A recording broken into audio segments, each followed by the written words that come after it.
the second time in a week that something like this has happened. On April 14th, the plane crashed into the Gem State Processing in East Idaho. What's going on here? Well, the story gets weirder. Food processing plants all over the country seem to be catching fire.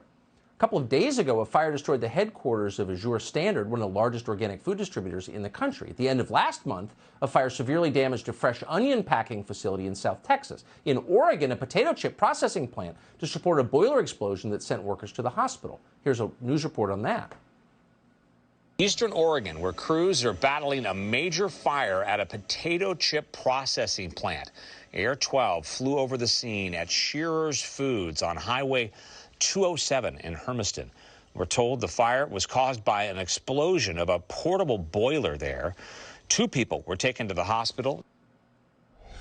So industrial accidents happen, of course, but this is a lot of industrial accidents at food processing facilities at the same time the president's warning us about food shortages. They're getting hit by planes and catching fire. What is going on here exactly? Jason Rantz hosts a radio show in Seattle and joins us to put it into perspective. Jason, good to see you.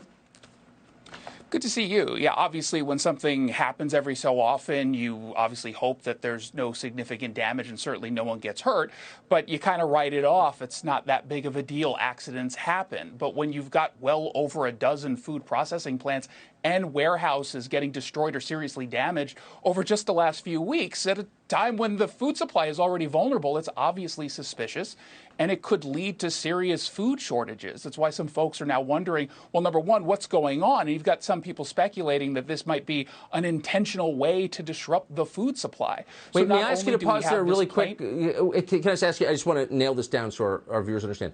There have been confirmed over a dozen disabling accidents at food plants in the last month, over a dozen. Absolutely. And we're talking about some really significant plants. The Taylor Farms facility in Salinas, California, was completely destroyed by a fire last week. We've had 2 major potato processing plants in Belfast, Maine, and Warden, Washington, that were completely gutted, which is happening at a time where we already have a potato shortage globally. You were talking about the onion supply at that Rio Fresh. But it's not just produce plants. Last month, there was a fire that took out a Nestle food plant out in Jonesboro, Arkansas, and that's impacting frozen food brands like Hot Pockets or Stouffer's, which maybe you might buy if you can't get fresh food from a warehouse that just exploded.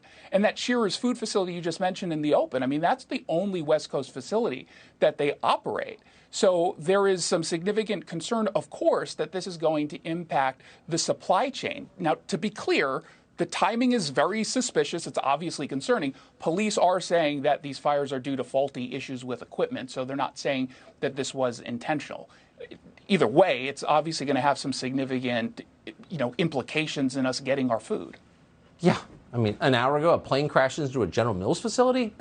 We'd already planned this segment. I'm sorry. I'm sorry. The onus is on people who think that's a conspiracy theory to explain what is going on. What are the odds of that? I have no idea. Jason Rantz, I appreciate